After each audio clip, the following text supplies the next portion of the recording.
Point d'orgue. Une émission proposée par Jean Percy. Mesdames et messieurs, bonjour et bienvenue dans votre rendez-vous de musique sacrée, bienvenue sur Point d'orgue.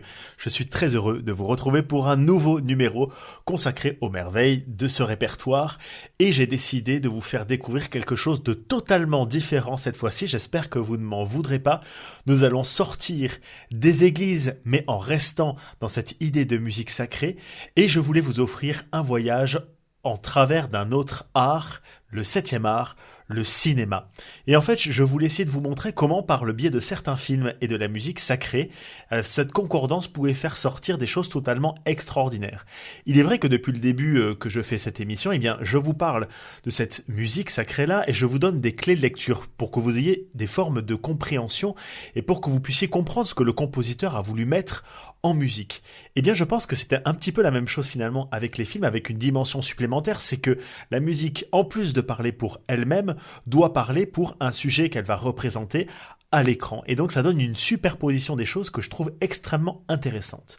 Naturellement, certaines œuvres sont tellement extraordinaires qu'à elles seules, elles ont justifié une apparition dans des films, et je voulais justement, aujourd'hui et la semaine prochaine, vous montrer comment le répertoire sacré a pu inonder le cinéma et rendre un supplément d'âme à certaines scènes. Et évidemment, on pourra peut-être y voir une dimension beaucoup plus liturgique, presque, si j'ose dire.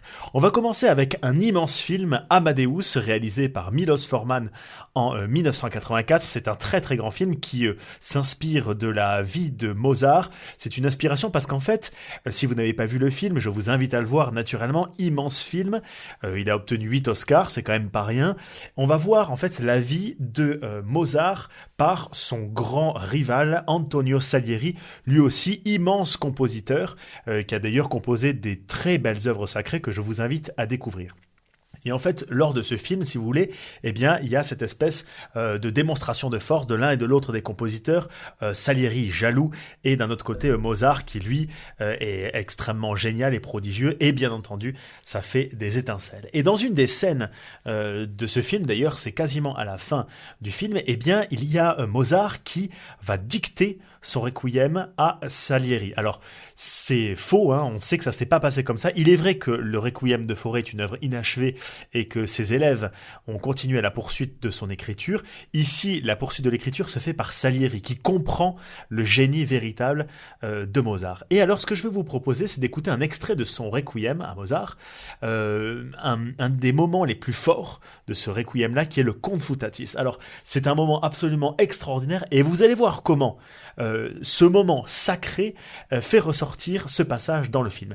Alors, il s'agit d'un extrait du Dies Irae, le Confutatis, qui est un moment extrêmement fort, extrêmement rythmé, avec un ostinato rythmique très brutal, avec les cordes graves de l'orchestre, et également les trompettes, les timbales, donc quelque chose d'assez roulant, d'assez triomphal, pendant que les voix masculines chantent Confutatis maledictis flammis acribus addictis, ce qui se traduit par « après avoir réprouvé les maudits et leur avoir assigné le feu cruel ». Vous voyez quelque chose d'assez dur, et vous allez entendre tout de suite par le biais de la musique, avec cette espèce de rythme infernal qui est si violent.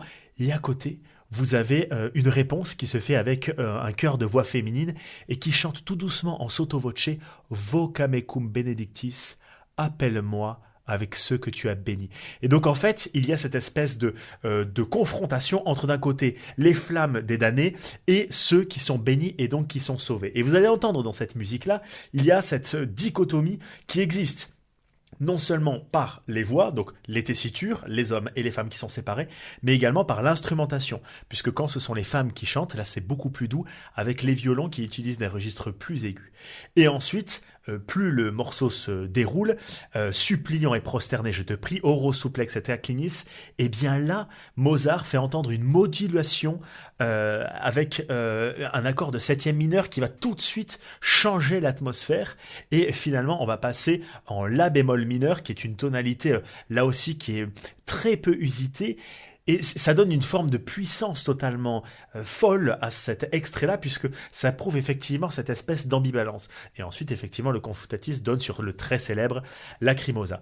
Et ce pourquoi je voulais vous parler du film, parce que j'aurais pu, mine de rien, vous parler seulement du Confutatis, vous voyez que rien qu'en parler comme ça se suffit à lui-même, eh bien parce que il y a cette espèce également de confrontation entre le génie de Mozart et celui de Salieri qui est présent dans ce film. Et je trouve que c'est extrêmement fort d'avoir, avec la musique sacrée, non seulement montré la puissance du texte du Requiem, mais en plus de l'avoir aussi bien retranscrit à l'image. Voici donc le Confutatis de la messe de Requiem de Mozart.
Et c'est sur cette cadence que se termine ce Confutatis qui nous donne envie d'aller dans la suite et d'écouter cet extraordinaire Lacrimosa qui est la suite logique de ce Confutatis de la messe de Requiem de Wolfgang Amadeus Mozart.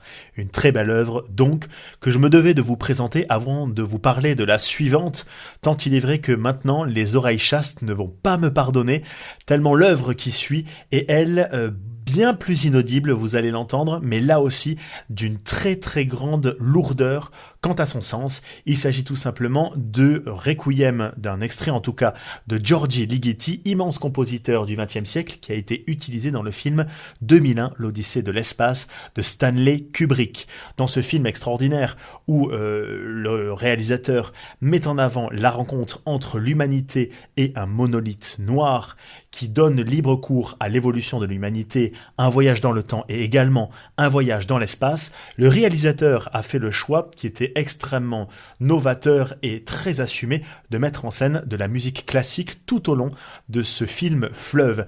Et il a décidé d'utiliser la musique de Giorgi Ligeti, très grand compositeur donc du XXe siècle, qui a connu les affres de la Deuxième Guerre mondiale, puisqu'il était dans une famille juive des pays de l'Est, et sa famille s'est faite déporter. Il a ensuite voyagé dans toute l'Europe, il est allé à Vienne, il est allé à Stockholm, il est allé à Cologne. C'est un compositeur qui a beaucoup bougé et qui ensuite a assumé sa différence dans le milieu musical avec une musique extrêmement avant-gardiste, voire provocante. Il a mis en scène des orchestres qui jouaient pas au même diapason, des métronomes avec des tempi différents. Enfin, c'est quelqu'un qui est allé très loin dans la démonstration et dans la provocation et qui a mis en place donc des œuvres d'une très très grande profondeur. en premier lieu desquels, eh bien son fameux Requiem. Et l'extrait que je vais vous proposer ici, c'est le Kyrie de cette messe des morts de Ligeti.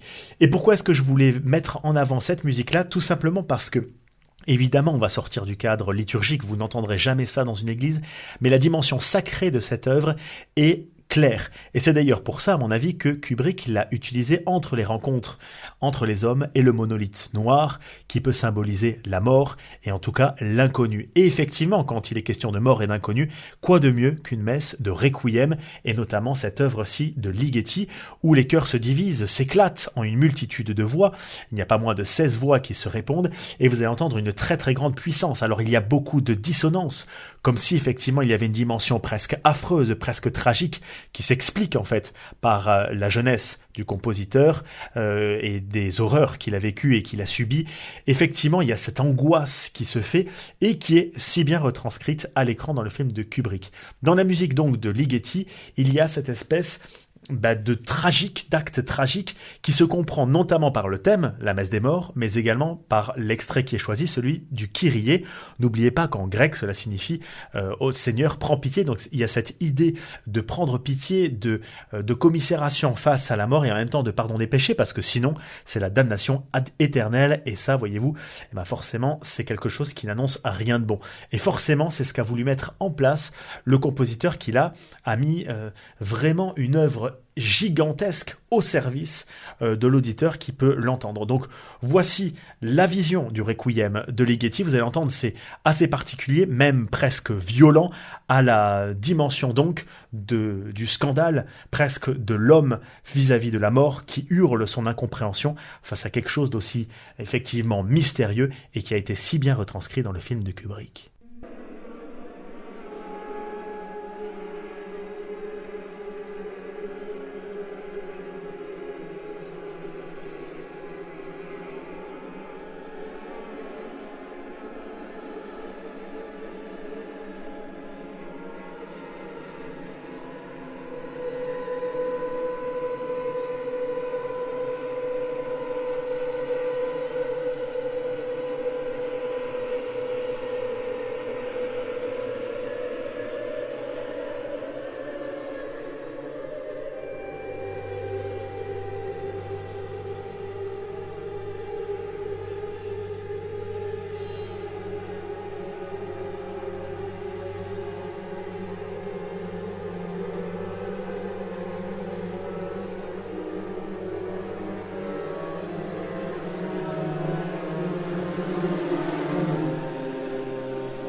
et c'est sur cette simple note tenue, effacée, que se termine ce Kyrie de la messe de Requiem de Ligeti, là aussi des clameurs face à l'incompréhension et face à la mort, qui sont si bien retranscrites. Si cette œuvre vous a plu, eh bien je vous invite à découvrir l'entièreté de l'œuvre de Ligeti et bien entendu son Requiem. Et maintenant, pour rassurer nos oreilles, on va aller dans un répertoire bien plus connu dont je vous avais parlé même il y a quelques semaines. Il s'agit du Miserere d'Allegri.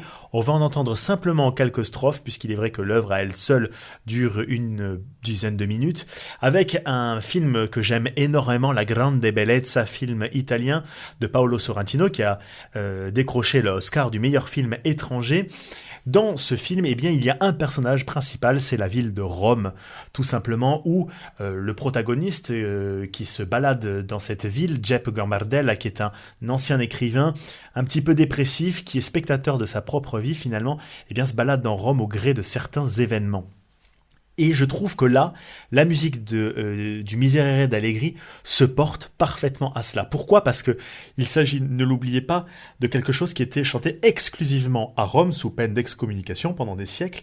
Il y avait une tradition orale, donc il y a l'aspect un petit peu de perdition qu'il y a dans cette partition. Et il y a bien entendu un dernier événement qui est quand même pas anodin, c'est tout simplement le fait que ça soit chanté pendant la Semaine Sainte.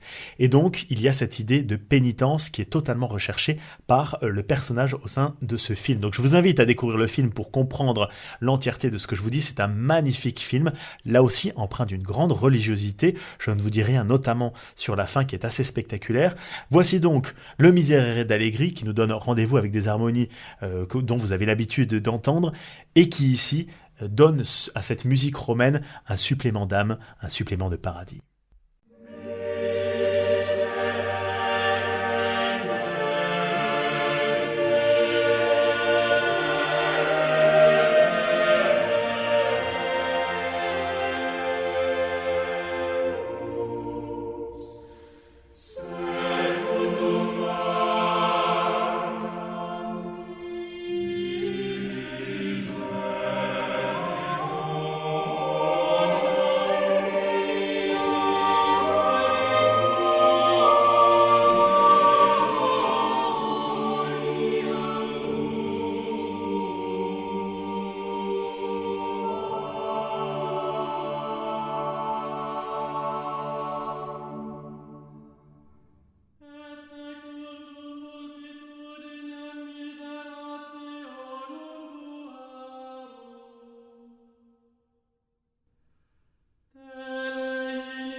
Extraordinaire Miserere d'Allegri, si bien retranscrit dans ce film merveilleux La Grande Bellezza de Paolo Sorrentino que je vous invite à découvrir. Mesdames et messieurs, voilà pour ce premier tour de la musique sacrée au sein des films. J'ai pas voulu vous faire la promotion des films, mais la promotion de cette musique au sein des films, car vous le savez, la musique c'est ce qui me parle et qui donne un supplément d'âme à certains de ces chefs-d'œuvre du 7e art, et c'est pour ça que je voulais mettre en avant cette musique-là, parce qu'il y a un aspect scénographique.